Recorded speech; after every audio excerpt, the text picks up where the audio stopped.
Coucou, bienvenue chez Dali Crafts. Moi c'est Dali, je suis démonstratrice indépendante Stampin' Up. Je vous retrouve aujourd'hui pour élaborer ensemble un petit projet. Aujourd'hui, j'ai choisi de vous proposer ce petit marque-page aimanté que j'ai fait avec la collection Élégance Naturelle en utilisant donc le set de tampons Touche d'élégance, donc qui est celui-ci que j'aime beaucoup. Ce petit marque-page, je l'ai fait en plusieurs exemplaires puisque c'était un swap, donc un échange que j'ai fait avec des collègues de l'équipe de ma marraine. Le but étant de faire découvrir une des nouvelles collections du catalogue. J'ai également utilisé donc sur ce petit projet le papier de couleur cidre à la cannelle qui est une des nouvelles Incolor 2020-2022 et j'ai aussi utilisé ces bordures dentelles qui viennent du set de dies cadre décoratif qui font partie de la collection Jardin Ornemental et j'ai utilisé ici cette découpe de cadre dentelée comme ceci. Et en fait, ce que je suis venue faire, c'est que je suis venue découper les deux extrémités et ensuite donc découper au milieu pour obtenir les deux bordures. Je vais vous montrer. J'ai donc découpé dans du papier murmure blanc dans sa version fine. Et ensuite, donc, j'ai retiré les deux extrémités comme ceci. Et ensuite, j'ai coupé au milieu. Donc, j'ai obtenu les deux côtés comme ça. Donc, en gros, si j'assemble ceci, donc je vais obtenir mon cadre, d'accord? Donc moi là j'ai supprimé un petit bout ici au milieu, mais c'est pas obligatoire, il suffit de couper en deux après avoir retiré les deux extrémités de cette façon. Vous laissez juste deux petits points comme ça, vous voyez, afin d'avoir de la marge pour ensuite coller ceci en dessous de notre papier juste là. Voilà, donc ça c'est ce que j'ai fait, donc j'ai déjà préalablement découpé. Sinon, je peux vous donner la mesure en longueur donc de ces deux bordures. Donc en fait, elles font 3 pouces 7/8, ce qui correspond en centimètres à 10 centimètres. C'est la longueur donc de la bordure comme ceci, donc si ça peut vous aider. Et pour ce qui est de ces deux petits bouts là, bon, ils sont arrondis de chaque côté, mais sinon ça va être environ du 1 pouce 3/4, soit 4,5 cm, qui est en fait la largeur de mon petit bout de papier murmure blanc dans sa version fine que j'ai utilisé pour faire mes tamponnages. D'accord? Donc, ce petit bout de papier murmure blanc, il mesure 1 pouce 3/4 par 6 pouces, soit en centimètres, 4,5 cm par 15 cm.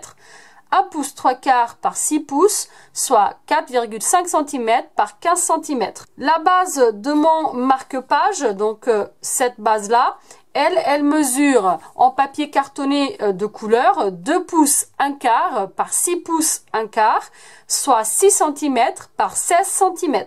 2 pouces 1/4 par 6 pouces 1/4, soit 6 cm par 16 cm. D'accord?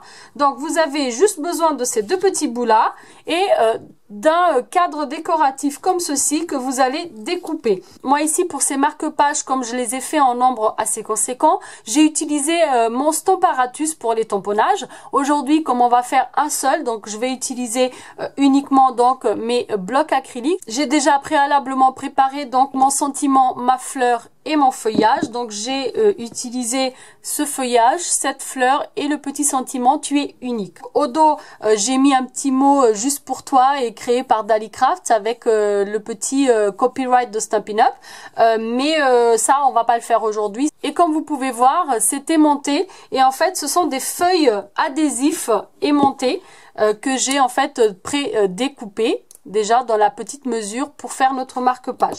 Alors, ces feuilles adhésives, elles viennent de chez Amazon. Je vous mettrai le lien en barre d'infos et vous pouvez les découper comme bien vous semble. Il faut juste qu'il y ait assez d'aimant et il faut surtout que vous les colliez dans le bon sens. C'est-à-dire que là, vous voyez, ça s'aimante très bien, alors que si je les mets dans ce sens, bah là, ça aimante pas du tout. D'accord? Donc, ça accroche pas. Donc, il faut faire attention au moment de coller, de bien vérifier qu'elles s'aimantent entre elles. D'accord? Donc, c'est parti pour l'élaboration de notre marque-page. Comme vous pouvez le constater, on a vraiment un fini vieilli du papier. Donc, que ce soit sur notre papier cartonné cidre à la cannelle ou sur notre papier murmure blanc, qu'en plus j'ai ancré tout autour.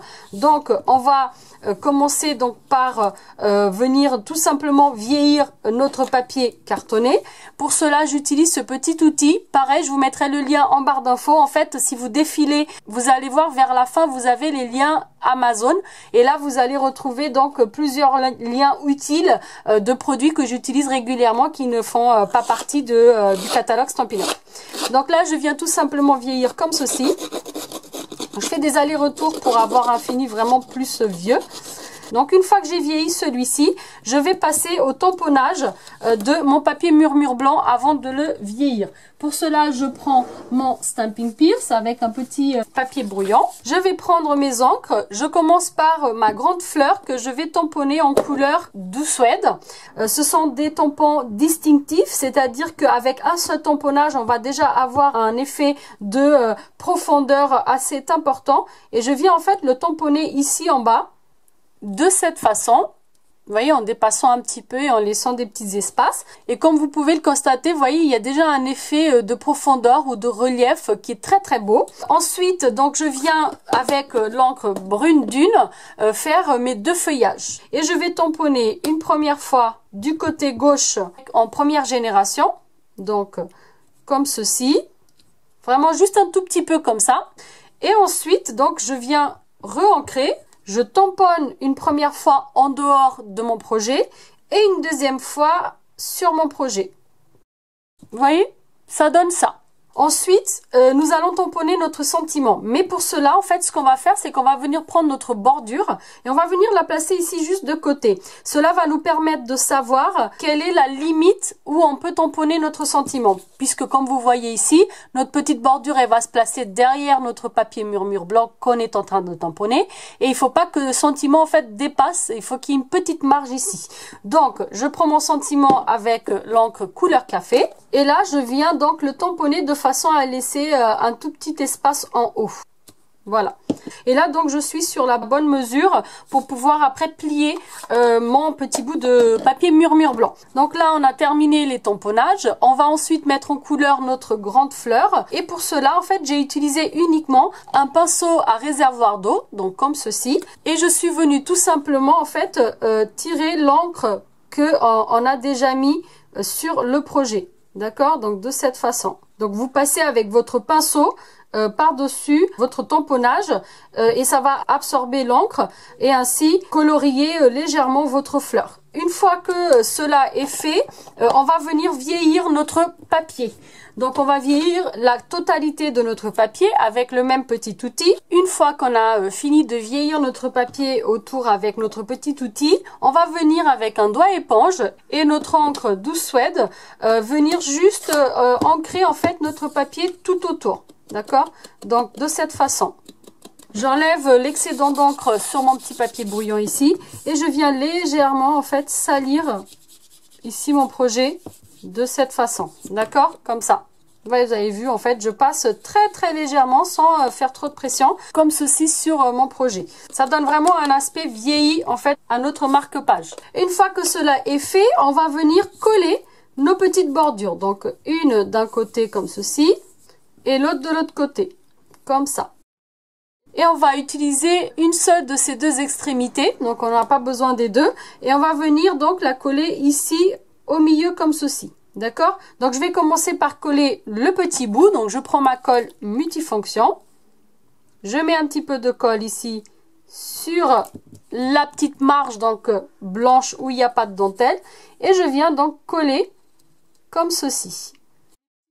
On va ensuite faire la même chose avec les deux bordures. Donc, pour cela, je mets de la colle partout là où il n'y a pas de dentelle. Et je viens le coller en me basant ici sur le début de mon papier, d'accord, juste là, comme ceci.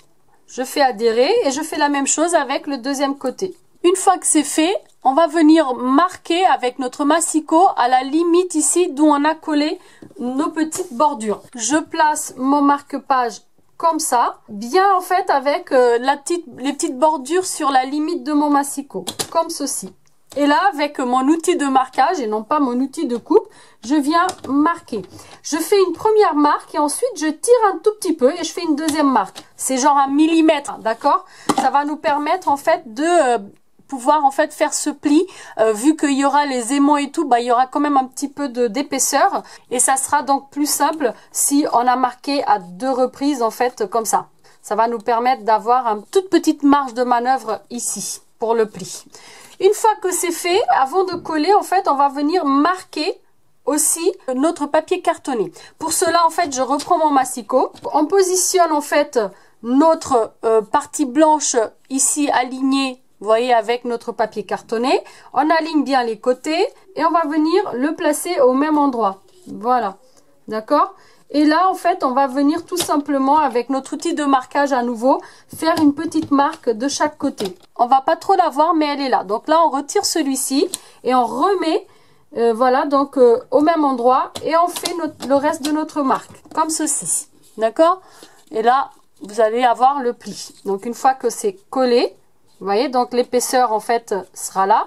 Ça va être comme ceci. Et là, donc on a notre petit marque-page qui est pratiquement terminé. Une fois qu'on a marqué donc notre base de papier cartonné, on va ensuite donc faire la petite encoche qui va permettre à notre ruban de passer comme ceci. J'ai utilisé pour ce projet le ruban donc de couleur cidre à la cannelle qui est assorti à mon papier cartonné. On va avoir besoin d'un tout petit bout, environ 9-10 cm, ça correspond à 3 pouces et demi, 3 pouces 3 quarts. Et on va venir donc faire cette petite encoche directement avec notre massicot. Donc je reprends mon massicot, je remets en fait dans la ligne de coupe du massicot ici mon pli donc qu'on a fait préalablement et je vais venir avec mon massicot juste faire une petite encoche au milieu. Donc vous faites une petite encoche d'environ 7-8 mm, donc juste la largeur en fait de notre ruban. Donc comme ceci, je ne sais pas si vous arrivez à voir, mais j'ai fait une petite encoche ici, vous voyez, comme ça. Donc c'est juste ce qu'il faut pour passer notre ruban. Donc il faut que ce soit au plus proche du centre et que ce soit en fait de la largeur de votre ruban. Donc ça va dépendre de votre ruban, bien évidemment. Et ici, donc une fois que vous pliez, vous allez voir, il y a comme un petit bourrelet là qui dépasse. Donc vous allez venir avec votre ciseau couper ce petit bourrelet, comme ceci. Ce qui va vous permettre d'avoir une encoche un peu plus grande et plus visible, vous voyez? Et là, vous allez donc juste plier votre ruban en deux, mais en fait dans ce mouvement comme ça. Donc afin d'avoir une jolie boucle comme ceci. Vous allez en fait superposer les deux côtés du ruban comme ça. Et vous allez placer juste ici devant la petite encoche qu'on a faite. Et à l'aide de votre poinçon, vous venez en fait le pousser comme ceci, de façon à ce que ça rentre dans le trou. Et vous récupérez de l'autre côté. Donc là, vous choisissez la longueur de votre petit bout de ruban. Donc là, on va dire environ 2 cm, comme ça. Je vais tourner mon projet. Et là, donc, je vais venir utiliser mon adhésif Snail pour le faire adhérer. Donc, je vais mettre un peu d'adhésif comme ceci. Je coupe juste l'excédent de ruban, parce qu'on n'a pas besoin d'en avoir autant. Voilà. Et je viens le faire adhérer de cette façon sur un des côtés. Je fais pareil de l'autre côté, je coupe ici l'excédent de ruban. Je viens mettre de l'adhésif Snail de ce côté aussi et je fais adhérer mon ruban. Une fois que cela est fait, on va pouvoir venir coller le devant donc de notre marque-page à la base de papier cartonné cidre à la cannelle. Pour cela, je vais reprendre en fait ma colle multifonction. Je vais tourner comme ceci et je vais mettre de la colle partout. Comme ça, même par-dessus le ruban. Une fois que c'est fait, je viens tout simplement coller en faisant bien attention de bien mettre comme il faut le devant d'abord. Donc j'aligne bien le devant. Il faut que bien évidemment mes deux plis soient au même endroit. Donc je vérifie que c'est bien droit. Et là, je fais adhérer. Donc je prends mon plioir et je fais adhérer de cette façon. On va terminer donc par positionner notre aimant. Et pour cela, donc j'ai déjà pris mes deux petits bouts que j'ai bien vérifié qu'ils adhèrent bien ensemble. Je commence par enlever l'adhésif de protection d'une des bandes de l'aimant. Et là, je viens le placer ici sur le haut de mon marque-page. Donc je le place ici comme ceci. Ensuite, donc je viens avec l'autre bout et je vais le faire adhérer. Voilà, donc comme ça, je sais que je l'ai bien positionné. Donc là, je suis sûre qu'une fois que ce sera fermé, ça va bien adhérer et que l'aimant est bien puissant. Donc là, j'enlève la pellicule de protection de ce deuxième petit bout sans le bouger. Et je ferme. Et là, ça va s'adhérer de l'autre côté.